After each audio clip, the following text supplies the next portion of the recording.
L'apport des Arabes à la civilisation. L'âge d'or islamique est traditionnellement daté entre le milieu du 8e siècle et le milieu du 13e siècle.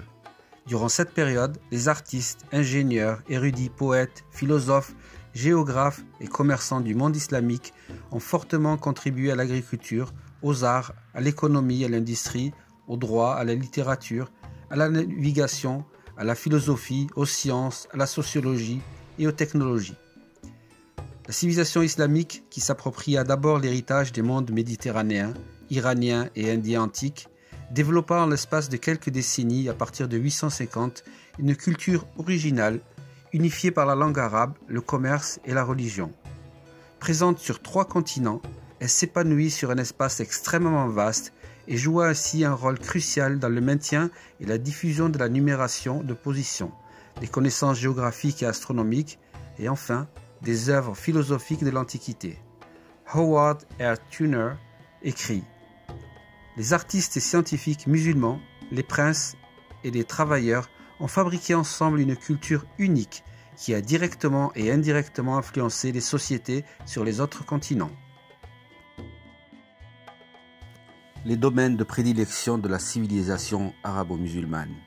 La littérature et la poésie, les arts, les mathématiques et l'astronomie, la médecine, la physique et la chimie, la philosophie.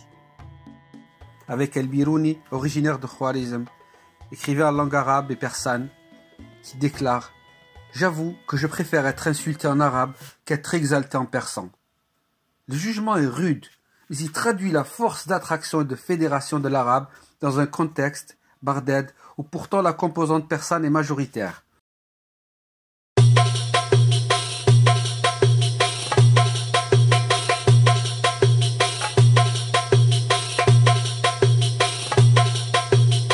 Le premier chef-d'œuvre de la littérature des Arabes résume par son cheminement cette époque, Kalila et Dimna.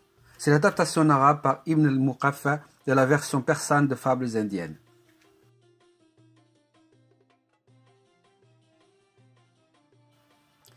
Les premières œuvres en prose sont nées à la fin du califat omeyyade et au début de l'ère abbasside. Abd al-Hamid ibn Yahya et Salih ibn Haroun lancent un genre qui se répandra dans le monde abbasside, celui de l'épître, Risala. L'Adab, dans la littérature arabe classique, est un concept qui définit à la fois l'éthique de l'homme de cour cultivé et la littérature en prose qui l'accompagne.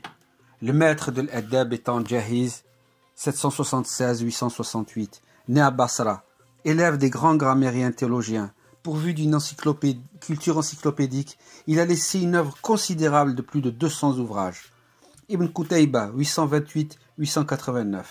Curieux de tout, il a également fait une vulgarisation de la culture arabe et persane, mais il défend la religion contre la philosophie.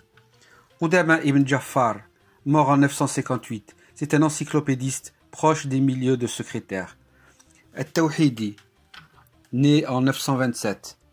Ce fut un encyclopédiste et un grand maître de la langue arabe. Un des plus grands écrivains de la littérature arabe, estime M. Blacher. Probablement le plus grand prosateur du Xe siècle, pense G. White. Son livre, La Délectation, est divisé en 40 nuits, dont chacune est concentrée à un thème, et ses entretiens sont faits de dialogues tournant autour de divers sujets.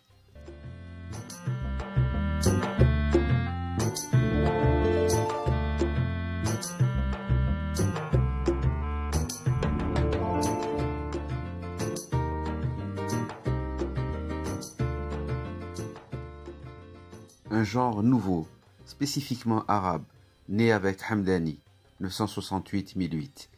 Les maqamets, ou séances, ce sont des œuvres romanesques organisées autour d'un personnage central, sans intensité de concentration dramatique et où se déroule un panorama de notations, harangues, situations diverses.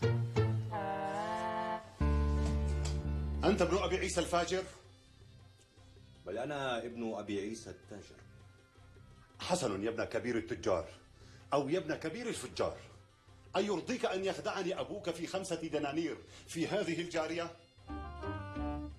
الدبابير. El-Hamdani, surnommé dans la littérature arabe Badi Zaman, le prodige du siècle.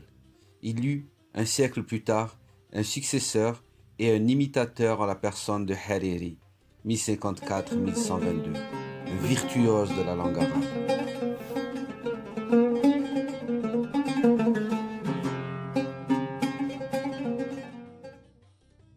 فانتصب انتصاب الجذع حتى شكوا وجع الضلع، وسجد حتى ظنوا أنه قد هجد، ولم يشجعوا لرفع الرؤوس حتى كبر للجلوس، ثم عاد إلى السجدة الثانية وأومأ إلي فأخذنا الوادي